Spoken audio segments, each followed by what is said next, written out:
Good afternoon everyone, good afternoon ma'am. And आप लोग इतने खूबसूरत सिंगिंग के समा में अभी बंधे रहिए, तब तक कि मैं अपनी स्क्रीन शेयर करती हूँ। मुझे 1 मिनट लगेगा। बहुत इम्पोर्टेंट आज हम बात करने जा रहे हैं under the guidance of doctor Sharda Jain ma'am. हम एक बहुत बड़ा पेड़ बन गए हैं दिल्ली गायनिक फोरम फैमिली, एंड मैम की छाया, छत्र छाया में हम लोग आज गाते भी हैं, नाचते भी हैं, और we fight cervical cancer, we learn to fight PPH, and now today we are going to understand sexually transmitted diseases in the young girls.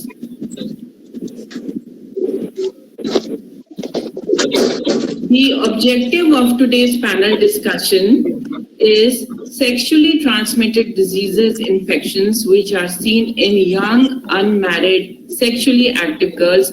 This has become a mounting problem, a great problem, and besides this, we should also understand the syndromic approach to sexually transmitted infections. So, today, the experts are, of course, Dr. Sharda Jain ma'am, who needs no introduction, Dr. Kishore Rajorkar, and Dr. Jyoti Agarwal. Ma'am, a few words from you.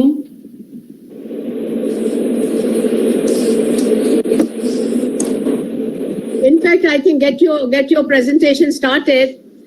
What I feel is that each one of us should be aware about the syndromic approach, and this has been repeated time and again. And this is the third presentation on the sexually transmitted infections. But as far as the kits are concerned, the gray kit, the white kit, the green kit, I think we tend to forget time and again. I think it's good to have a repetition. And as Doctor has pointed out, that Indian community has become Western community, at least in the cities.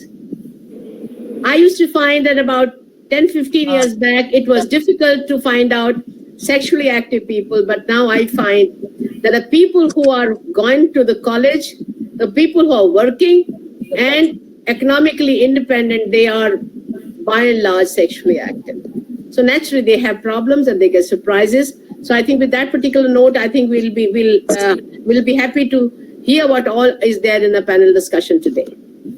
And today thank you, ma'am. And today the panelists are Dr. Abha Sood, who is President DGF Northwest, Dr. Archana Pathak, President DGF West, Dr. Ruby Bansal, everybody knows her, Dr. Meenakshi Singla, she's a member of DGF West, Northwest, Dr. Uma Vaidyanathan is Secretary, DGF North.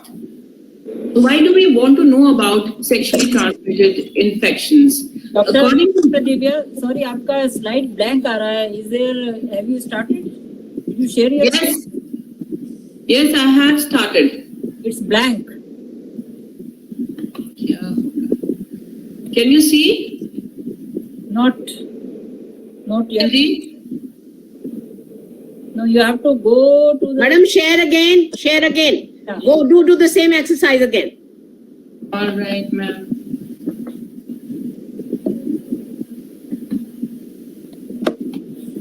So, meanwhile, Dr. Divya is sharing. Dr. Divya, with your permission, I just want to share. Let it start.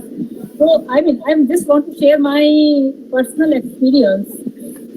Like I used to do a lot of health checkups as I am heading the preventive health department. Earlier it was in the Max and now at Yashoda. So one incidence, the female, this is a regular incidence. The female who are coming for the regular health checkup, they are having the pap smear in their health checkup, right? So, but what was happening, once we were sending the patients for the pap smear to the gynecologist, the main question the gynecologist was asking, are you married or unmarried? So, here everything just scattered. If the patient is married, they are taking the pap smear, they are talking to that female. If he is unmarried, so no more discussion, not much discussion was happening. Right, so I mean, and after that, we at least now we need to change that scenario.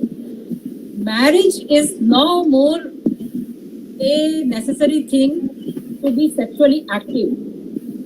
So we need to we need to shift our conversation from married to sexually active, married or unmarried to the sexually active or sexually inactive women and girls. Because that many times it happens with me, and when the female was coming to me, she told the guy. Doctor Ruby, आप कब की बात कर रहे हो? बहुत time पहले change हो गया. आप कोई नहीं पूछता मैरिड, आप पूछता है sexually active. Yes, ma'am. That's what I'm saying. It has changed. But मैं अपना पर्सनल एक्सपीरियंस जो पुराना था वही शेयर कर रही हूँ कि ये वाला अभी तक भी कुछ जगहों पर होता है. तो इसीलिए हम जो है इसमें जो है आज का टॉपिक स्पेशली इसीलिए था कि अनमैरिड वीमेन में कितने सारे एसटीडीज हो सकते हैं. So it is not about we have not given it unmarried or married. I have asked Dr. Divya we will see the sexually active girls. Dr. Divya? Yes. आपका presentation नहीं आ रहा अभी. हाँ, वही मैं देख रही हूँ कि क्या हो गया. आप ना ये वाला case doctor Ruby, will you please present that case of yours in which in the meantime जो कि young unmarried girl at work was first forced to have sex with her manager, and then she presents in the OPD. She is full of fear, she is full of remorse, she doesn't know what to do. So how will we tackle this case? Dr. Kishore Rajorkar will tell us, and Dr. Abha Sood will tell us do we make it a medical legal case? Do we inform the police? Do we use the rape victim kit to examine her, or do we just ask her what she wants and then accordingly give her the treatment?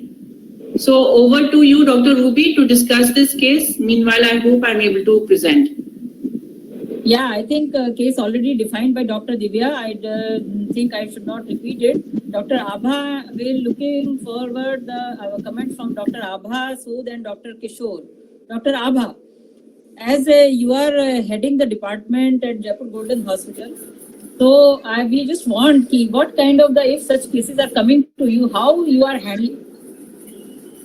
I think if Dr. Kishore Rajurkar tells me, because I am working in a private setup and usually such cases don't come to us, but still if such a patient approaches our hospital, since she is 20 years old, she is adult. Now it's her wish where she wants to present the case, whether she wants to present the case at her workplace or whether she wants to present the case where she has come for the help in our hospital. So there is and it's her own wish whether she wants to make, if she wants to make it as a police case, it can be made as a police case, but it's again her wish. This is what I feel. And then if she wants it to be made as a police case, then the police has to be informed. And she has to be, if it is a forced sex, indirectly it means it's a rape, then she has to be examined by a safe kit. And whatever are the guidelines for using the safe kit have to be done. But since I already told you, since I am working in a private institution, so I will talk little about the POSH Act and the Vishakha guidelines for the prevention of sexual harassment at the workplace. So this was when it was a very old case, and there were certain guidelines which were called Vishakha guidelines. Vishakha was an NGO which took up this case, and they formed the guidelines that the women should have the safety of working at the workplace, and they should not fear about the sexual harassment, because even the sexual harassment does not mean it's only the penetration, the sexual penetration, because nowadays even physical contact and advances, demand or request for sexual favors, demand or request for sexual pleasures, sexually covered remarks, showing pornography, and any other unwelcome physical, verbal or non-verbal conduct is also considered as sexual harassment. And for that, for the workplace, there are certain guidelines in which what I understand and what is there in our hospital is an internal complaint committee, and it consists of a senior women employee, and they should have 2 other employees and 1 representative from the NGO, which should know how to deal with the sexual harassment cases, and the 50% of it has to be women, and it has to be repeatedly conveyed also and displayed also to the women employee of the organization, so that they can use this as whenever it is required by them. And on based on these guidelines, then the Prevention of Sexual Harassment Act came in 2013, which tries to prevent, prohibit, and readdress the sexual harassment at workplace. And for this patient, since she is a forced penetration, so she will be treated as a rape case, and she will go to the police if she desires, and she will be investigated and examined according to the rape victims. This is my say for this case. Okay, thank you, Dr. Abha. Dr. Kishore? Dr. Kishore, we will, we will Actually, in such case. I think Dr. Abha has correctly pointed out that now the thing will, if this where this patient has come, that it will depend on that actually, and if this, let us say this patient had a sexual assault at her workplace, and she is an adult, more than 18 years. Now, most of the time what happens, that they don't go anywhere actually. They just sit at home, and they take time to actually to do, even to disclose what has happened, because they think that agar bata diya, then they may lose the job. And the main problem is this, that it is not discovered, and it is not, the report is not made. So about, I can say, more cases are like that in which nothing has been done, no reporting. But let us say, what is himmat karke, let us say that girl has reported, first she will disclose it to her mother or somebody in the family, and only अगर वहां पे कोई ऐसा बंदा होगा कि yes, we should do something, only then they will try to act. Now, such इनके लिए options we know that in all the organizations there is a sexual harassment committee. Okay, as Dr. Abha ने बताया है, and under Vichaka Act it has been made.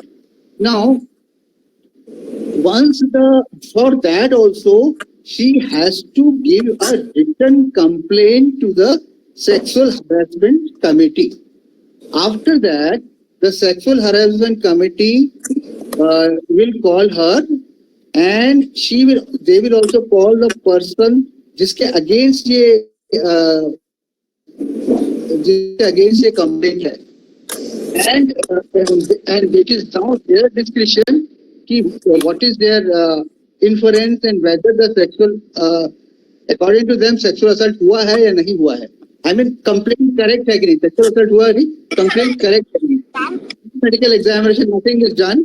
But now, if the Sexual Harassment Committee thinks that there is something is there in this particular thing, then the organization can lodge a complaint to the police officer. But most of the time, the FIR is lodged in the police station by that individual.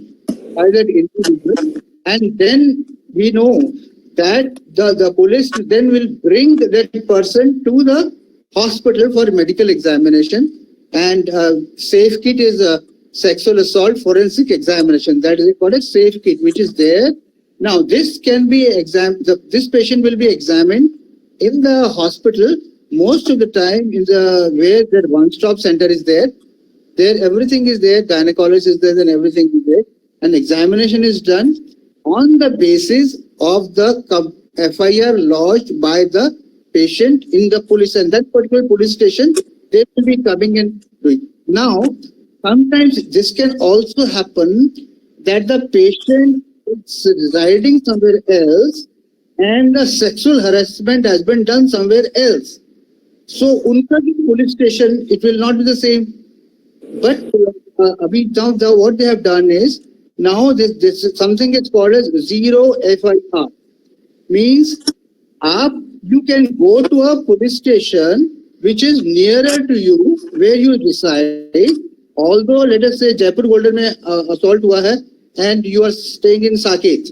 So in they have to lodge your FIR. This is called as zero FIR. But then the investigation will be done by the Jaipur Golden area wahan ka padta. So that way, same thing happened in Asaram Bapu's case. Same thing happened. Ahmedabad में उसको करा था और दिल्ली में रोहिणी के अंदर उसका assault. So उसके बाद the normal procedure will be done like assault examination जैसे भी होता है. Plus psychosocial also there. Drugs have also to be given in the form of अगर थोड़ा भी suspicion है कि उसमें सेक्सुअल ट्रांसमिशन हो सकता है, ऐसा कोई है या HIV का सस्पेंशन है, सबसे पहले तो आप azithromycin 1 gram and that kit contains everything. The drugs have to be given like azithromycin 1 gram, 400 milligram of cefixime and doxycycline 100 milligram BD for 7 days. Now these have to be, but this has to be assessed also. कई बार some signs can also be present. अगर हो सकता है उसको कई बार repeatedly she has been assaulted, she may have developed some symptoms also, and then definitely treatment also. But for in guidelines, hepatitis B, SAG and HIV both have to be done. HIV ka after the consent and hepatitis B ka also you have to give a 0.06 ml per kg. The immunoglobulins also you have to give it. That is under the guidelines. If it is a definitely sexual assault case. I think we follow the same thing as we follow for others, collection of evidence and all. But I think it's more of a psychological preparation of the patient is very, very important, and उसको बताना ही पड़ेगा, मतलब उसकी हिम्मत करनी पड़ेगी और तभी आगे हो पाएगा. So that's what I want to say. Okay, sir. Yeah. We just actually here rape victim cases are the very long topic. It's a very long subject. Here our concern was to put this case was the gynecologist perspective. As this thing can happen. I mean, such girls can arrive to any clinic. So what at least as an emergency, what the gynecologist should do? Apart from this written work, or if she is willing, basically because अगर वो gynecologist के पास आ रही है, उसका main concern एक psychosocial issue अलग चीज है, but एक medical issue. So every gynecologist should know कि medically क्या करना है, which you told very clearly कि STD treatment we have to give, HIV we need to test, and even there is a role of the PEP. And I think I don't know, gynecologist should tell what is the role of the IPIL here, so prevent the pregnancy. Yes, that I just forgot, but we have to, if there is we have to give a levonorgestrel, and that is an emergency contraceptive. अगर नहीं है तो आप oral contraceptive pills दो दे दीजिए and repeat it after 12 hours. These things have to be done to prevent any problems later. ये सारा हम prevention के लिए कर रहे हैं. STI treatment और pregnancy का वो all these things, and evidence सारे collect कर रही हैं, जैसे and medical legal sheet में भी आपको enter कर, अगर आपको नहीं भी है एक plain paper पे आप बना सकते हैं and write it down all the injury marks and everything you have to do, and you have to take swab भी लेना है आपको सब जगह से, so that thing has to be done. Thank you. I think Dr. Divya, I think everybody is cleared about the guidelines because it is very, very clear कि patient की willing के according we need to move forward. So अगर police case करना है तो then the route is one. If she just want a medical treatment कि मुझे जो है इस तरह का हो गया, अब मैं क्या करूं, या this happens the first time, सो मेरे को जो है डर हो सकता है कि HIV का है, मेरे को डर हो सकता है कोई सेक्सुअली ट्रांसमिटेड इन्फेक्शन, मेरे को प्रेगनेंसी का डर है. So that doctor Kishore has beautifully cleared कि what we need to do, what we need to explain apart from the social support, psychological support to her, and at least build the confidence ki we are here and she can just take the help and the medical help to be given. Yeah. So thank you very much. Now over to Dr. Divya for the next case. Dr. Divya, unmute yourself.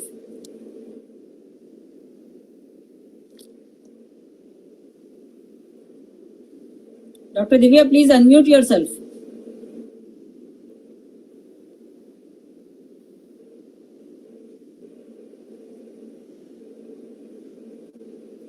Dr. Divya, unmute yourself, please.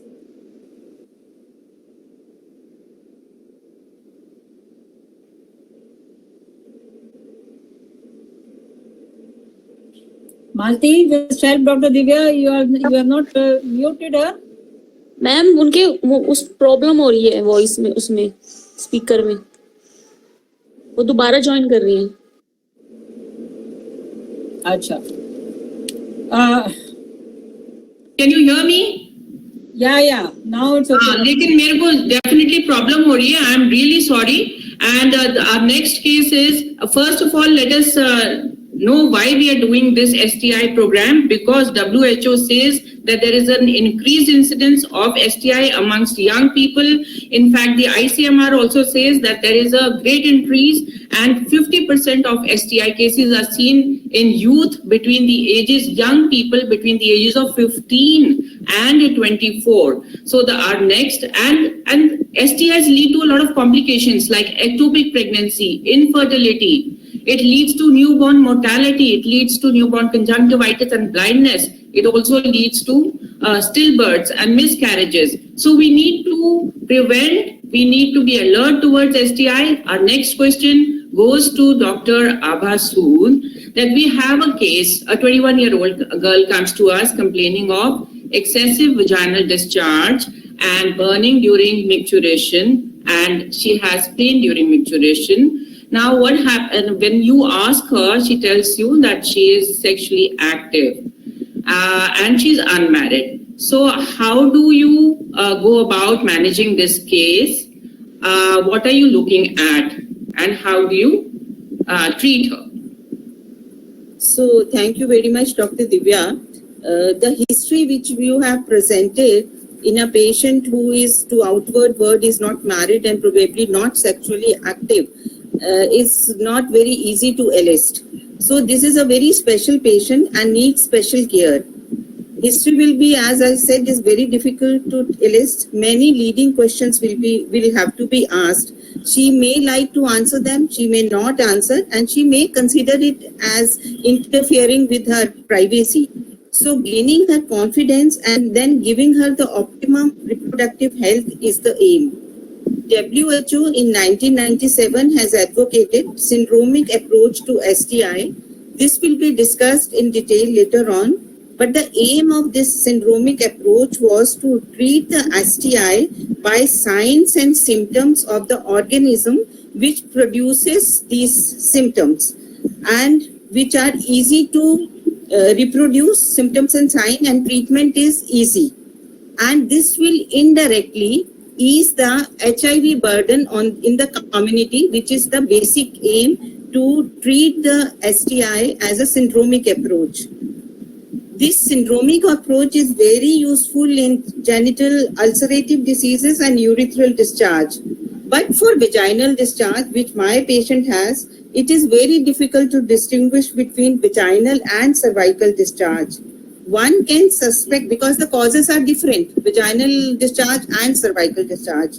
One can suspect cervical discharge if it is abundant, mucopus-like, no smell, and associated with urinary symptoms like in this patient, and it may be associated with intermenstrual bleeding or postcoital bleeding. And the most common causes of a cervical discharge are gonorrhea, and in 40% of cases, it is associated with chlamydia. So if we are treating the patient as a syndromic approach, not many investigations are required, but since the vaginal discharge is there and the patient is sexually active, we can at least do the pars speculum examination and look at the cervix, and we can determine whether what is the type of discharge and what is the origin of discharge.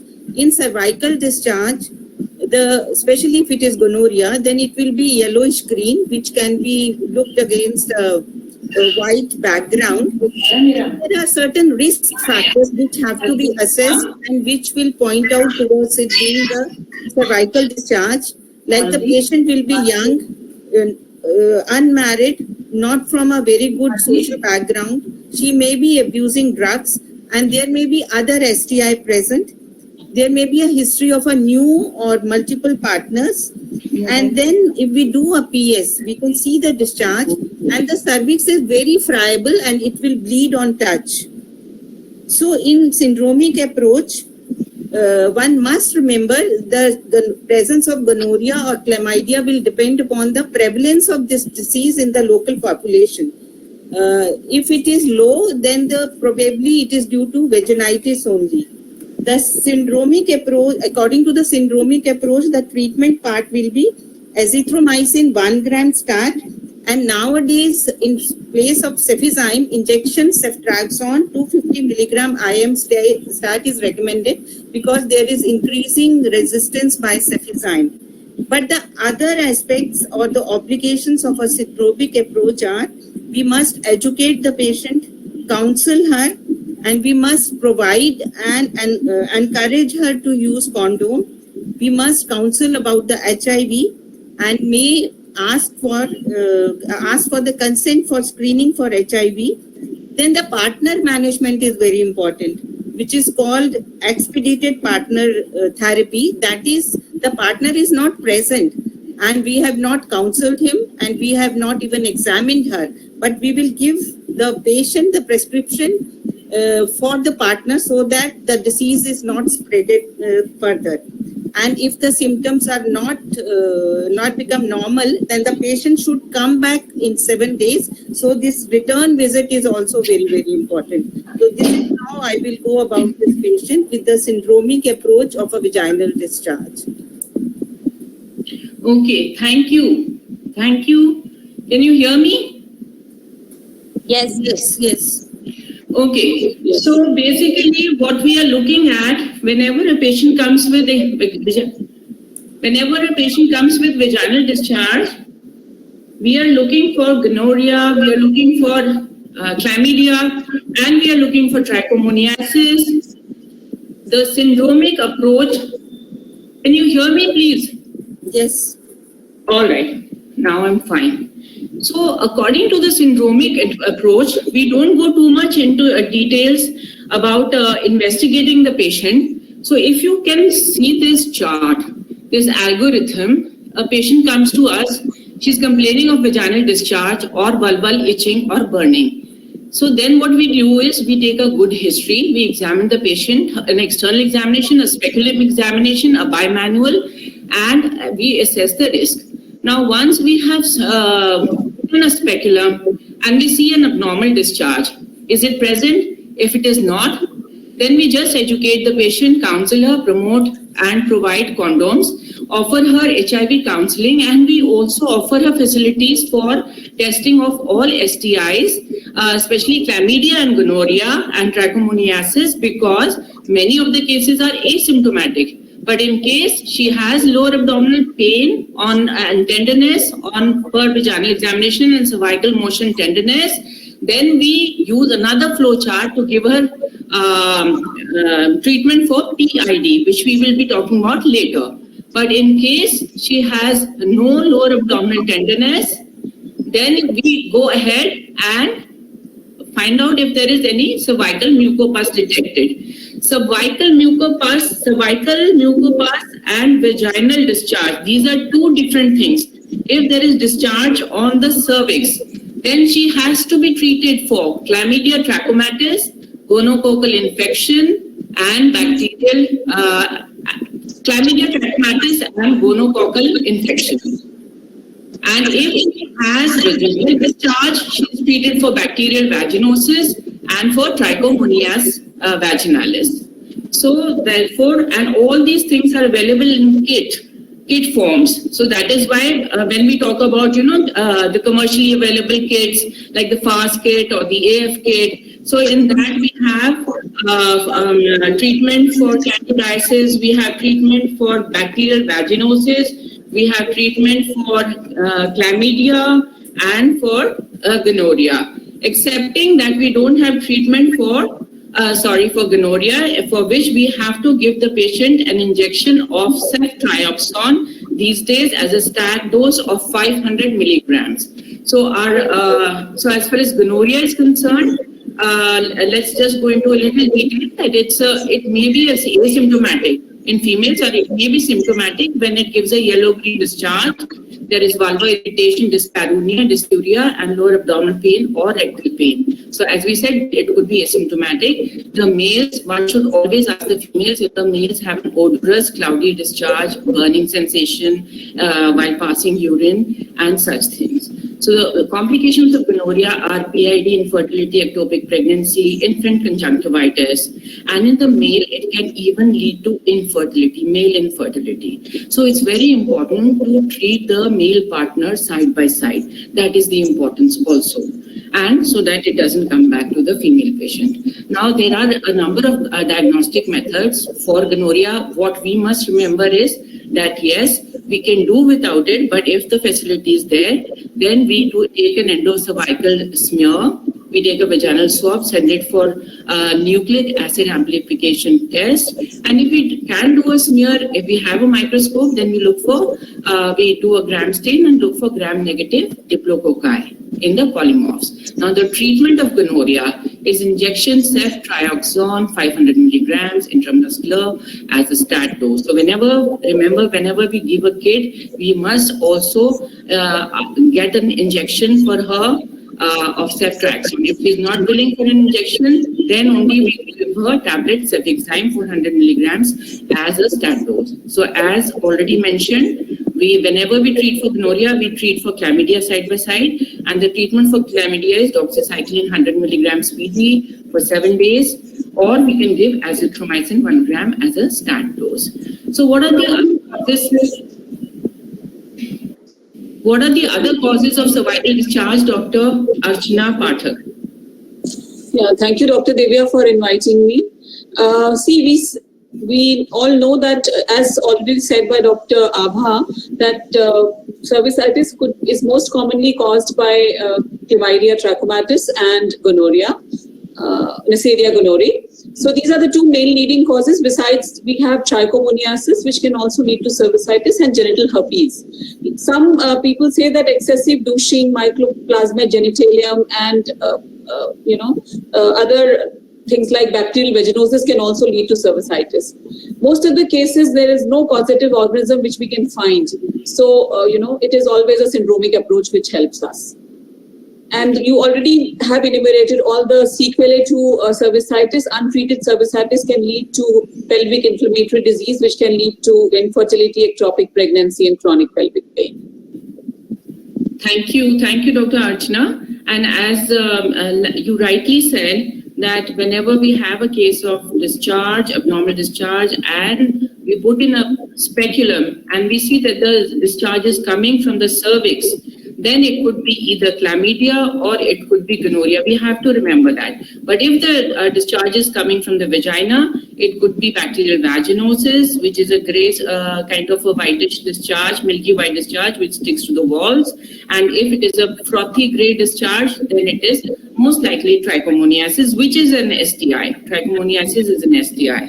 So, as far as chlamydia is concerned, the diagnosis is either by a cervical swab culture, or we can also send it for PCR or nucleic acid amplification test for chlamydia DNA. Now, the recommended treatment, like we've already said, is doxycycline 100 milligrams orally BD for 7 days, or azithromycin as a single dose of 1 gram orally. The single dose regimen is always more easily taken by the patient. the compliance rate is better, and therefore it is better to give the single dose rather than the 7 day dose. And the patient is advised to abstain from sex. The sex partner should be evaluated. Coming to Dr. Meenakshi Singla. Dr. Meenakshi, are you there? Yes, ma'am. Dr. Divya, hello.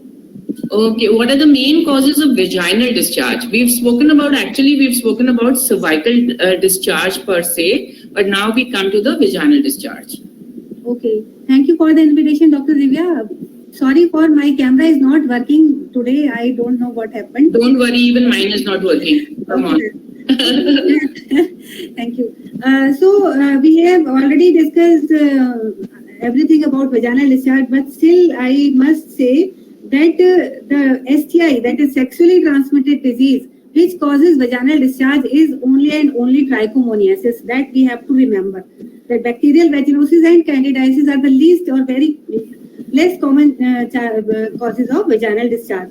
So trichomoniasis, it may be symptomatic, it may be asymptomatic. More than 50% are not showing any symptoms. So if any girl or any young female coming to you with the discharge, with more symptoms like more itching, vaginal discomfort, dysuria, and superficial dyspareunia, then you must suspect trichomoniasis if she has had recent sexual exposure or she is sexually active.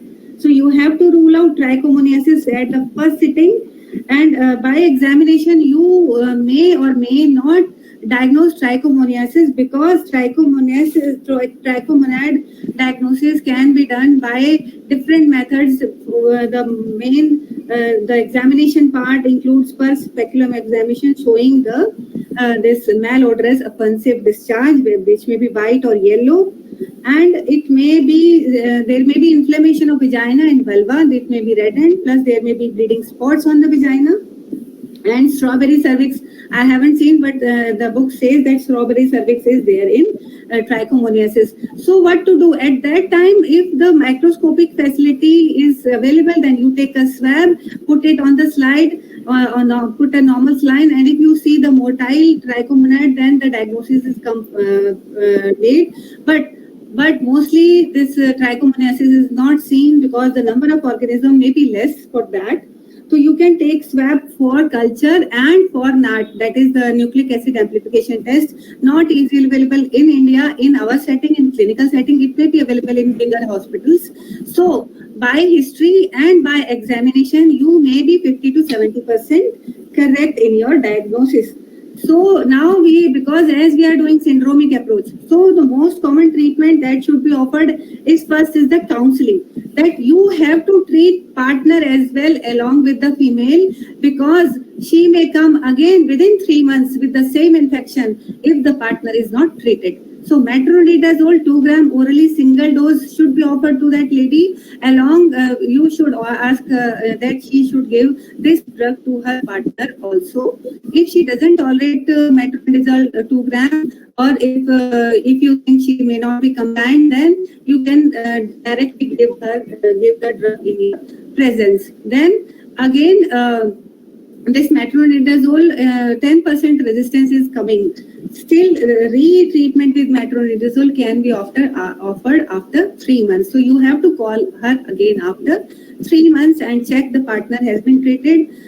Repeat course, you have already written that it may be offered. Other antibiotics, erythromycin or amoxicillin, they may be used, but they are not as effective as metronidazole. Thank you, Dr. Meenakshi. Many times what we have seen is that in spite of telling her that her male partner should take the medicine, he never takes it, and she comes back with recurrence again and again. So what should we do? So you have to see that you are getting STI, that is, you are getting infection because of your partner. If you don't give him the same treatment, then you will again get it. So you will be coming again and again to my clinic. Plus, this trichomoniasis is a very common cause of further problems in your life, like you may be getting infertile, you may be getting recurrent infections, there may be a risk of pelvic inflammatory disease later on because of the not treatment to your partner.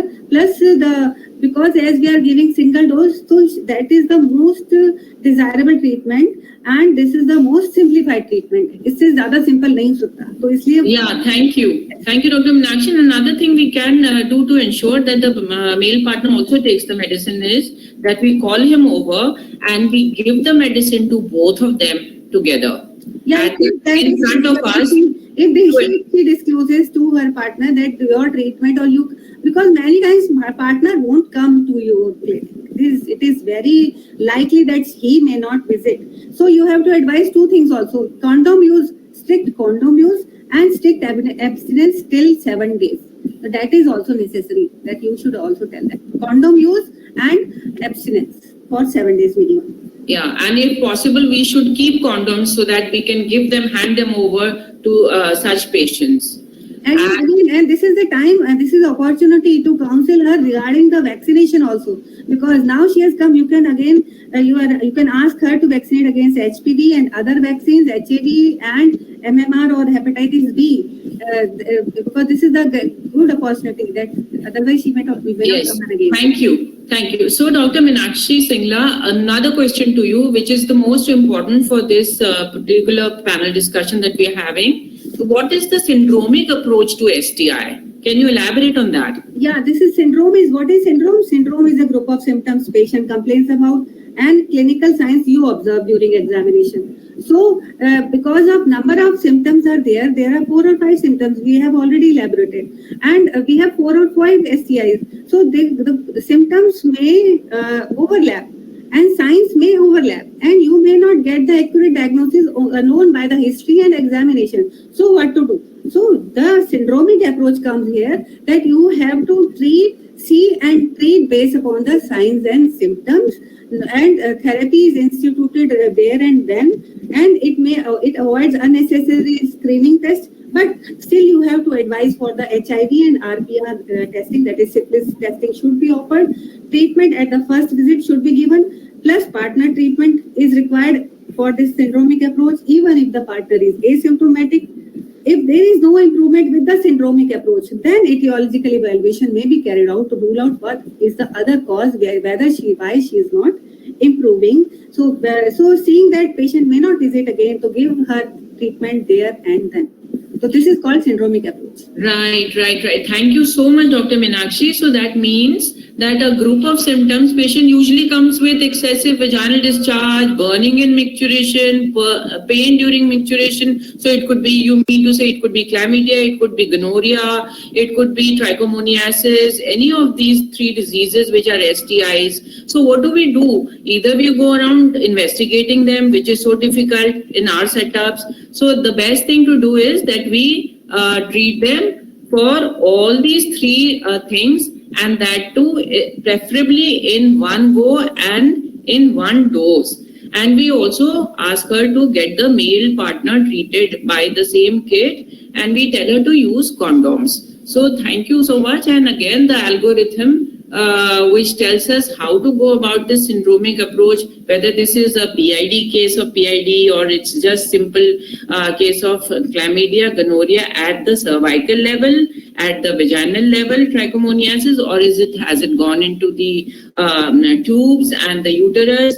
So that all we will come to know through this algorithm when we do a PV examination and we do a speculum examination, and then accordingly we treat her. So what is the treatment, Dr. Meenakshi? Can you just tell us? Yeah, there are 7 kits available in the Suraksha clinic. So for the most common, this is the chart. I can barely see the details of this chart. But I agree. Sorry. yeah, koi nahi, I have the details also with me. So there is one for urethral discharge. There is one for the urethral discharge, that is gonococcal, that we have already discussed, that either you give the injection ceftriaxone stat or you offer Cefixime 400 milligram OD stat along with azithromycin 1 gram to the partner also. Then there is the cervical discharge, the same treatment, azithromycin 1 gram stat plus Cefixime 400 milligram 1 stat. Then the scrotal swelling, that is the same treatment, azithromycin and Cefixime. So 3 kits are the same. But for the vaginal discharge, we are offering fluconazole 150 milligram stat to cover candidiasis and sectinazole or metronidazole 2 gram orally stat for the partner also. Then comes the genetic ulcers. I think genetic ulcers will be covered in the next discussion, so I won't touch upon that. Then genetic ulcer, non-herpes, that is not herpes simplex virus, then it is covered under syphilis. So we can cover the ulcer, if patient presents with you with ulcer, pelvic, this vulvar or vaginal ulcer, then we have to treat it according to the lines of. Yes, we'll come to that also. Yeah, we will come to that. Yes. So this is about the syndromic case management, which is so important and so well told to us by Dr. Meenakshi Singla. We have all these kits in the government sector, they have all these kits. But nevertheless, since we are aware of it, we can easily give them to our private patients as well. Now coming to another case, and this is Dr. Ruby's case. Over to you, Dr. Ruby. Are you there? So this case I shall read out. It says that there is an 18-year-old girl. She has sex with her friend. It was a first sexual encounter. She comes to your clinic with fear, with pain in the vagina. She is confused. So how will you handle her and how will you manage her? This question is for everybody, but Dr. Ruby, especially for you.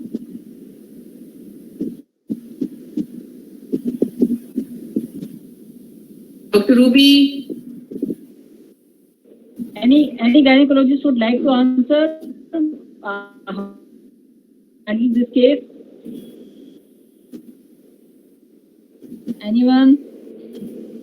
Just unmute or I mean, I'm getting such cases very often. So it's a male and female both who are having the sexual exposures first time, and after that they just search the Google and find out a lot of things, which brings a lot of fear in their mind.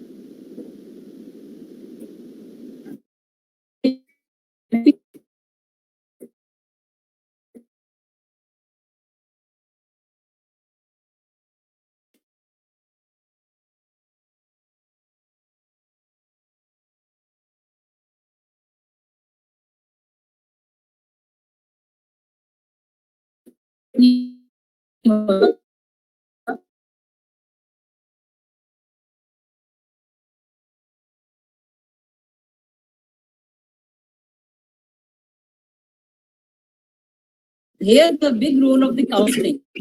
What need to counsel. And second, if it is a female, so fear of pregnancy is also there.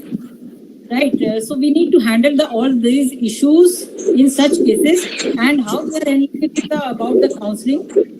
First thing about the bringing down the fear, ki how the HIV incidence kitna hota hai. If she used the condom, if she did not use the condom, so what are the chances? How it was the penetrating sex? Whether the discharge was inside the vagina? So a lot of questions we can ask according to the comfort level of that. Will take the girl in the conference, she will answer everything, or the boy. So they used to answer what happened. Condom बीच में फट गया था, condom use किया था, या condom use ही नहीं किया. तो इसमें especially तो होता है first thing we need to test if it was the first encounter. She is very clear. So we are not forcing about the HIV hepatitis B test or SC. But if it is not the first encounter, then you have to do the baseline test of STD markers, where hepatitis B, hepatitis C, HIV, syphilis are the must tests. Right, and if she is willing to have the PEP, we need to estimate what are the consequences, pros and cons of the PEP. Means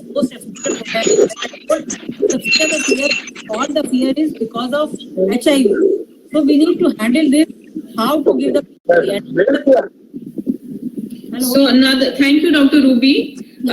We also give her the emergency contraceptive pill just in case there is any problem and she gets pregnant later on. And I think since you say in this question that the patient is fearful, she's also confused. So it's a good time to counsel her and tell her to learn to say no to such things, and not to come under peer pressure, because this is the done thing these days. They think that it has now become very common, and if she refuses, maybe she will be shunned away from her group. So she should also learn to say no. This is also another thing that I think we can tell her. But as far as if she is involved already, then we don't have to be judgmental.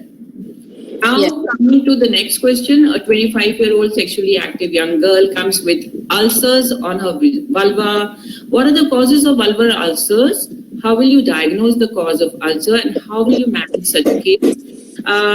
This case goes to Dr. Uma Vaidyanathan. Somebody has to mute. Please mute. Malti, please mute everybody excepting Dr. Uma at present and me. Can I start? Can I go ahead? Am I audible to all? Please. Yeah. Thank you so much, Dr. Divya and DGF for inviting me today. When we talk about vulval ulcers, first of all, we need to understand what exactly we are looking at. The patient will come to you with presenting symptoms of some lesion in the vulvovaginal area. So you need to ask her a few pertinent questions, about a little bit about her sexual history, whether the intercourse was protected, unprotected, whether her partner has similar lesions in his private parts, whether it is associated with other signs and symptoms like burning sensation in the vagina, whether there is any purulent discharge, whether there was anogenital contact. So basically these questions need to be asked first. Post that, when you examine the patient, you're supposed to look for a few pertinent points. One, are you looking at an ulcer? Are you looking at a sore? Or are you looking at a vesicle? Because all these three will mean different things as far as the management protocol is concerned. If you're looking at vesicles, you're probably looking at a herpetic eruption. If you are looking at ulcers, you're probably looking at chancroid, you're looking at inguinal bubo, you're looking at granuloma inguinale. If you are, and also locally, you also do examine the vaginal and inguinal lymph nodes as well when you examine this patient. Now, if it is painful vesicles or ulcers, single or multiple, then you're probably looking at a herpetic eruption. If it is a painless ulcer with shorty lymph nodes, you're looking at probably syphilitic eruptions. If it is a transient ulcer with inguinal lymph nodes, you're looking at lymphogranuloma venereum. And if it is a painful ulcer and sometimes a very big, large, giant ulcer associated with painful lymph nodes, then you're probably looking at a chancroid. Management of all these will be different. Dr. Divya? Yes, so that was a very elaborate description of the kind of ulcers that we have. So if we look at just a syphilitic ulcer, we're looking for syphilis, we're looking for chancroid, we're looking for herpes simplex, because these are the three main things. Then, yes. Then how do you treat, according to the syndromic approach, how would you treat for, say, herpes simplex? Okay. If we are looking at a herpetic eruption, first of all, it is a very classical history that the patient will give you. There are certain things in the history itself that will point out that the patient probably has a herpetic eruption.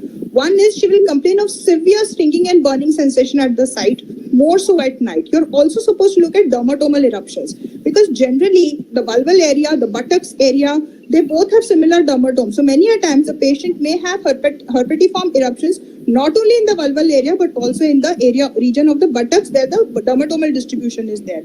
So you need to ask her these questions. Now, as far as the management is concerned, if it is the very first episode, and the first clinical response would be to put her on either acyclovir 200 milligram orally 5 times daily for 7 days, or acyclovir 400 milligram 3 times a day for 7 days, or famciclovir 250 milligram 3 times a day for 7 days, or valacyclovir 1 gram 2 times daily for 7 days. This would be the initial response. Now, you have to counsel the patient that the lesions are not going to disappear suddenly. It is going to take some time, because the vesicles will first, it's typically like chicken pox. The vesicles will get de-roofed, they will develop scabs, and then they'll fall off. So this whole process may take around 2 to 3 weeks. It can be painful, so the patient has to be counseled on those lines also, that it will take time. She has to maintain very good perineal hygiene. She must avoid intercourse, and in future also with her partner, she must use barrier method as far as intercourse is concerned. Also, she must be counseled that with the first episode of genital HSV2, she may have recurrent episodes, especially around the time of her menses. If she has a stress response, like if she has fever, if there is something that causes a decline in her immunity, there is a probability that she may have recurrent infections, recurrent eruptions of herpetiform lesions.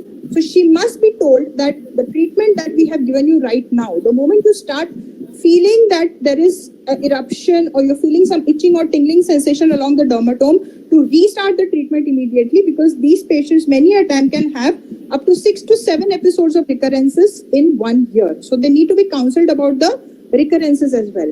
When there are too many recurrences, there is something called a suppressive therapy that can be started, which is acyclovir for a period of almost 1 year, but it's not advocated anymore. But the patient definitely has to be counseled on the lines that recurrences are possible, and she must report back if she has recurrence of these ulcers at the same site or some other site. Thank you. Yeah. This was excellent, Dr. Uma. Excellent. So suppose we have, like you said, multiple vesicles and very painful. Then we think of herpes simplex virus. But suppose we have a solitary ulcer, Dr. Meenakshi Singla, and it's a painless ulcer on the vulva. So what do we do, Dr. Meenakshi Singla? Yeah, Dr. Divya. So solitary ulcer at the site of entry, it may be anywhere over the vulva or lips or chin or perianal. So that may be syphilitic ulcer. So it is a painless ulcer and with the clear base with the indurated edges. That is why it is called hard chancre. And if you can make a diagnosis by seeing only, then you can start with treatment, because the syphilis जो है, it can be it is in the primary stage, that is primary lesion of syphilis. If you go for the test for syphilis, it may not be positive, it may come negative. Plus there is no, I think very few centers are doing dark field microscopy to see the spirochetes. So we have to go by our understanding of the lesions. So if it is a painful lesion, that it goes for chancroid. It is a painless, then it goes for syphilis. So because syphilis treatment is only injectable treatment, and that is to injection benzathine penicillin 2.4 million units intramuscular after sensitivity testing. So the treatment is not desirable at the clinic setting. The patient has to be referred to a hospital where every kit for emergency has to be ready to deal with the allergic reactions, and 2.4 million units of benzathine penicillin G has to be given, along with 1 tablet of azithromycin 1 gram oral single dose to cover chancroid too, because we don't know, because we haven't done any investigation. So this is a syndromic approach to the ulcer, and this treatment is only in one setting, and because syphilis is STI, so you have to call the partner also. Thank you. This was again very excellent, Dr. Meenakshi. So now we quickly go on to the next question, and we have to finish off a 24-year-old unmarried girl complaining of numerous skin-like tags, like eruptions around the vaginal area. So she comes complaining of these tags and eruptions. How will you manage this case, Dr. Uma? Yeah. So here we are probably looking at a patient who has HPV warts. Now, as we all know, HPV has almost around 100 types of virus lesions, of which 14 are cancer causing. 16 and 18 can cause cervical cancers, but it is generally type 6 and type 11, which are associated with genital warts and respiratory papillomatosis. So when you see this patient, first of all, examine her very carefully for oral lesions, for local lesions, for her entire cervix, vagina, anal region. Everything has to be examined very carefully for the presence of warts. Now, how do you manage and treat? Now, this particular patient will need, there are many modalities of management. What is most commonly used is podophylotoxin, 10 to 25% in compound tincture benzoin applied over the warts. And once you have done that, you apply Vaseline over the normal unaffected tissue so that the podophyllin does not affect the normal unaffected tissue. Wash it off after 3 hours, and this treatment has to be repeated weekly till the warts fall off.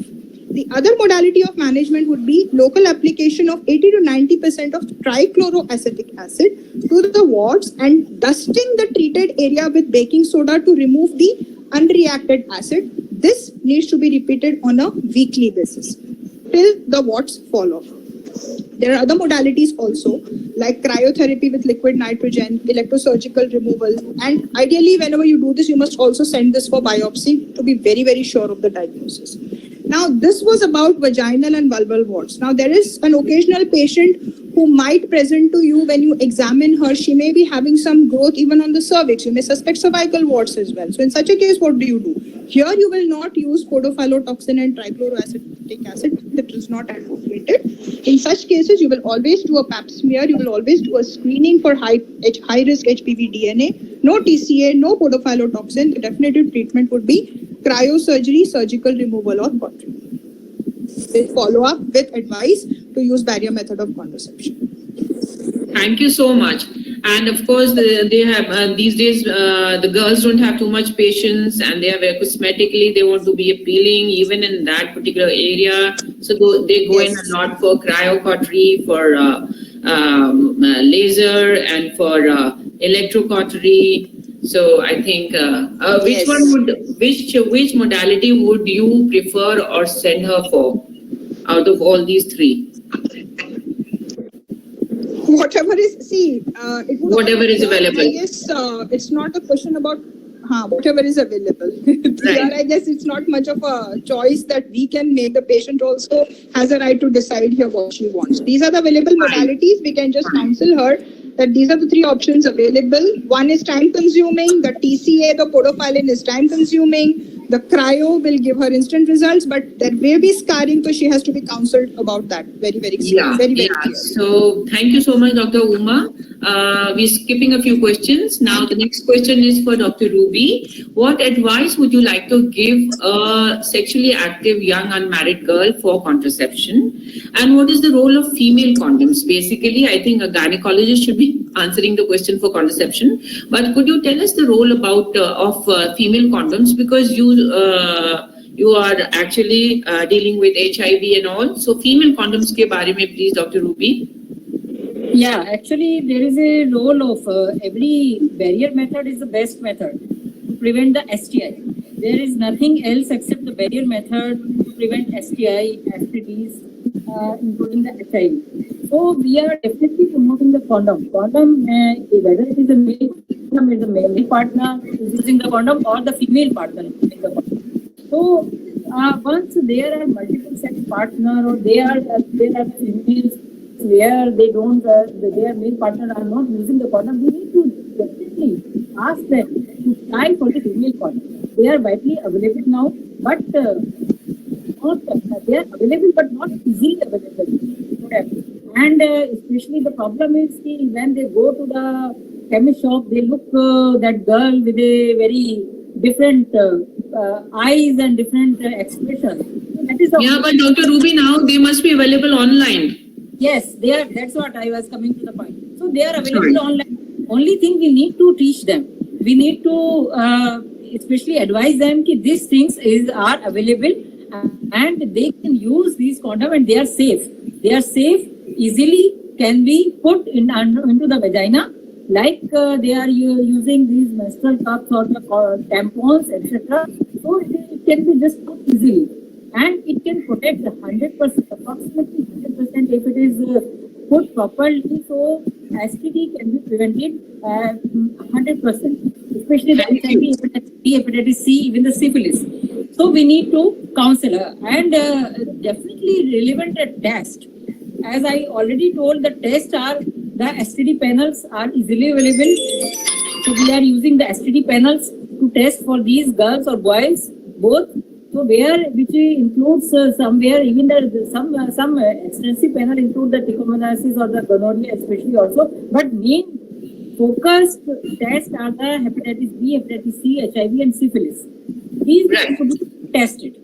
So these are Yeah, thank you, Dr. Ruby. Coming back to the female condoms, because actually why we want to emphasize on this is because many times we counsel the patient, ki ask your male partner to use condoms, and 50% or maybe even more than that, males are not willing to use the condoms.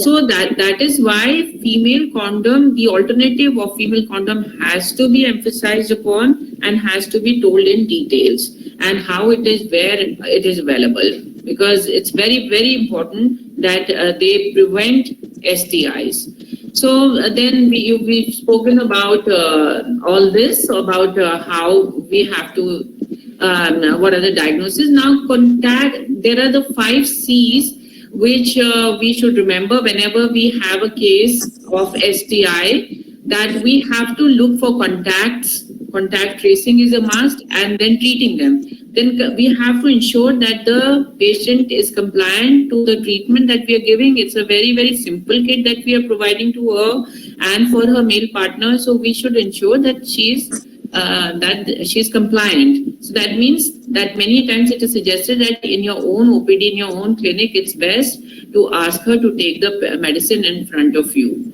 And in case she feels pukish, one can always suggest a antiemetic before giving the medicine also, or even later. So confidentiality has to be maintained. We have to make her feel comfortable. We have to be non-judgmental. We have to kind of be friends with her at the same time. Also advise her as to what is to be done, and the use of condoms, of course, and the counseling. So these 5 C's we must remember whenever we get a case of a young, unmarried, sexually active girl. We need to save the girl. And thank you so much for your patient hearing, and sorry for all the technical glitches that have happened today. Thank you for bearing with us.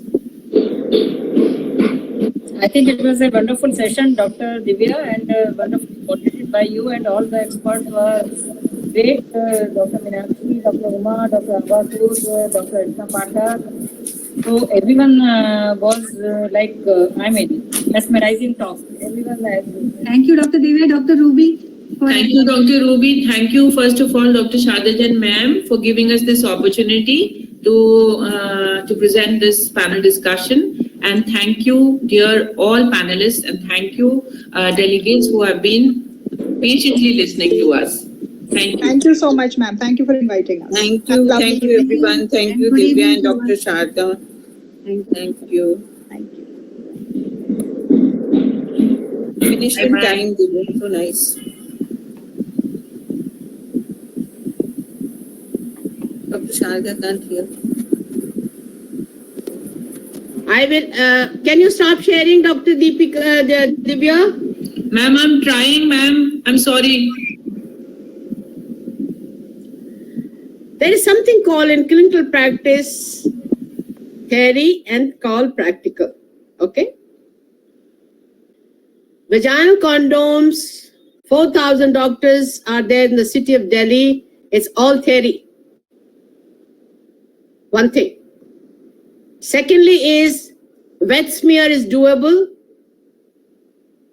People who have been trained in the good places do the wet smear done for Trichomonas vaginalis, for candidiasis, and for bacterial vaginosis. In my clinic, we use it in 100% of cases. No prescription is rolled out unless the wet smear is done. So जो gynecologist सीख सकते हैं उसको सीखना बहुत जरूरी है. So first thing what I've said is vaginal condoms, 4,000 doctors who are watching in city of Delhi, it's all theory. कोई भी सिंगल आदमी मुझे बताओ कहां पर करता है, कहां पर ये अवेलेबल है. कुछ एनजीओ के पास हैं जो कि आपके रेड लाइट एरियाज में उसको यूज करवाते हैं. Wet smear is possible. In my center, it is being done. Dr. Abbasood has been trained as at PGI Chandigarh is doing. Whether they are doing it now in their clinic, I do not know. But each one of you can come down in my clinic and can learn it.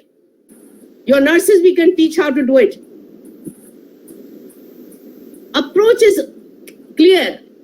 Syndromic approach is meant, I don't say it is not meant for doctors.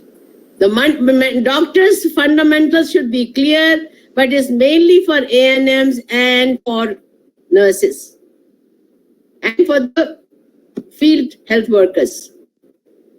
That आपने symptoms देखे, आपको urethral discharge है, आपको ये discharge है, आपने ये वाला kit पकड़ा है, उनको ये सिखाया जाता है, इसमें एक grey roll out करना है, इसमें ये करना है, इसमें ये करना है, इसमें ये करना है. But what I feel is that आज से 10 साल पहले या 15 साल पहले जब भी पेशेंट आपके पास sexually active आता है, and you would know it with your sixth sense that this lady is sexually active, she's complaining of discharge and she's complaining of itching. You can take it from me whether she admits or not, it is a sexual act. Viral markers have to be done for each and every case, whether your patient likes it or whether your patient does not like it. And I find in my practice, they easily do it once you give them a fear of HIV. फटाफट ये test करा लेते हैं viral markers. You'll be surprised, during this COVID times, 3 patients, all working people, came with HIV. I have not had so many cases. One I sent to Dr. Ruby, another has gone to Dr. Sunila, another says, I will take treatment in Gurgaon. So I find, clinical tips लेनी बहुत जरूरी है. Clinical tips लेनी बहुत जरूरी है. HIV हम लोग कहते हैं कि कॉमन बहुत है, पर नॉर्थ इंडिया में लेस देन 1% है, and to be exact it is about 0.3%. South India में it is ज्यादा है. So हम भी जब भी पैनल डिस्कशन की बात करें, हमें प्रैक्टिकल बात करनी बहुत जरूरी है. मैं यहाँ पर I would like have a note from Dr. Abha Sood. What is her comment as a panelist? Yes, whenever the vaginal discharge as a complaint is very, very common, and we have a ready-made kit in private practice, which covers almost all the things. But since today I was presenting gonorrhea, so I read about it, and they said you have to treat gonorrhea if the prevalence is more than 6%, and that data we don't have. And the treatment for gonorrhea is very simple. Cephalosporin. But should we give it or not? That is the point, because the resistance occurs. So this is what I want to know. नहीं, आपने वो kit की बात करी. Cefixime will cover everything. Azithromycin. No, there is no Cefixime in that kit. Cefixime we have to give extra. Yes, you have to give extra. Should give it. Because now even WHO says avoid Cefixime and give Ceftriaxone as a first line treatment. One can give, but what I'm trying to say, wet smear करोगे. मैं आपको बताना चाहती हूँ, पिछले 5 साल में wait smear में हमें ट्राइकोमल वेजिनालिस कभी नहीं मिला. It is only candidiasis and candidiasis. Yes.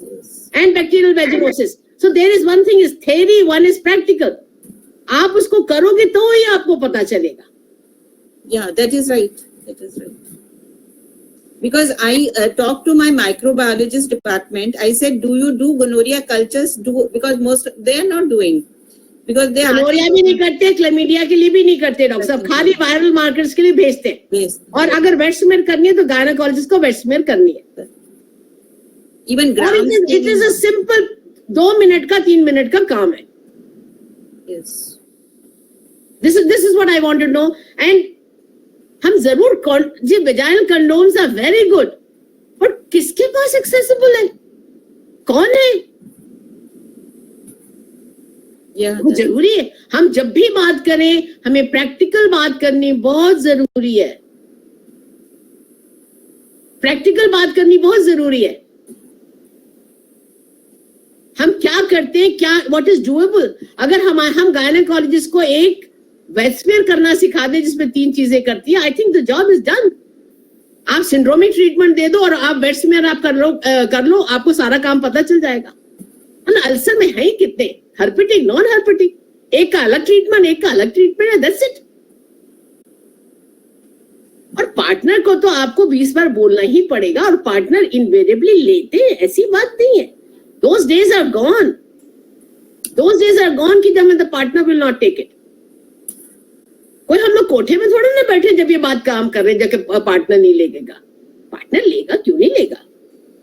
Doctor Ruby, आपको कुछ बोलना है लास्ट मिनट में बेटा? Doctor Ruby, I think Dr. Ruby has gone, because what I feel is a gynecologist's role is a gynecologist's role, physician role is a physician role, and we should take things. Dr. Jyoti Agarwal, you need to say something. Dr. Jyoti Agarwal. No. Dr. Jyoti Agarwal, Dr. Kishore. No, Yes, Dr. somehow Jyoti. it was working in the beginning, but now it has stopped for some reasons. I just have to say that whatever आपने बताया अभी wet smear and things like it, that's what we are doing it, and we should also follow the practical. हम लोग तो 100% करते ही करते हैं. हमारे यहाँ नहीं treatment rollout करते हैं.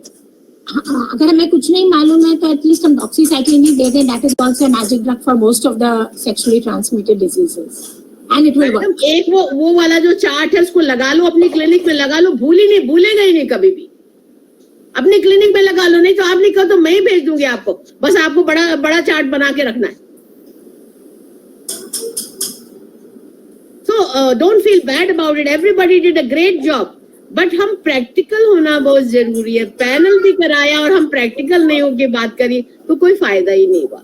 और मैं डॉक्टर उमा को बताना चाहती हूँ, as far as wards are concerned, you can take it from me. Few good gynecologists and the dermatologists treat them with Gardasil injection. आज आप एक टीका लगाओ, 2 महीने के बाद टीका लगाओ, and then only you touch your patients. The bulk will remain only 5% or 10%, and then whatever you want to treat. If it's there on the cervix, if it's there in the vagina, myself, we use a loop and we remove that particular wart from the vagina with the help of a loop, and then we use an electric cautery in that. So this is the way we are using as far the warts are concerned. Please, all of you whosoever is listening me, give them a Gardasil today's first dose. Let the partner also take a Gardasil. 2 months later, repeat the dose of Gardasil, and that is the time to touch. अगर आपने TCS and Chlorphylline use किया है, patient आप करके तो चले जाओगे. बेचारे को बहुत परेशानी होती है, वो 6 बार लेगा, ये लेगा. कहना बहुत आसान है, because it's all theory what you are talking about. अगर आपने प्रैक्टिकल काम किया होगा तो आपको पता चलेगा what is the pain when you use this thing. Yeah, I've seen injection Gardasil being used by ma'am, और वो इतने आसानी से झड़ जाते हैं जैसे इतने आसानी से झड़ जाते हैं, वो सारे झड़ जाते हैं. Ma'am, this is a great tip. Ma'am, you have given us very great tips. We will try to follow them. Gardasil का तो बहुत ही great tip है. We are going to use our microscope and we are going to follow all that you are saying. Only then we are going to learn. Thank you, ma'am. Thank you very much. Thank you, Dr. Divya. Thank you. Thank you.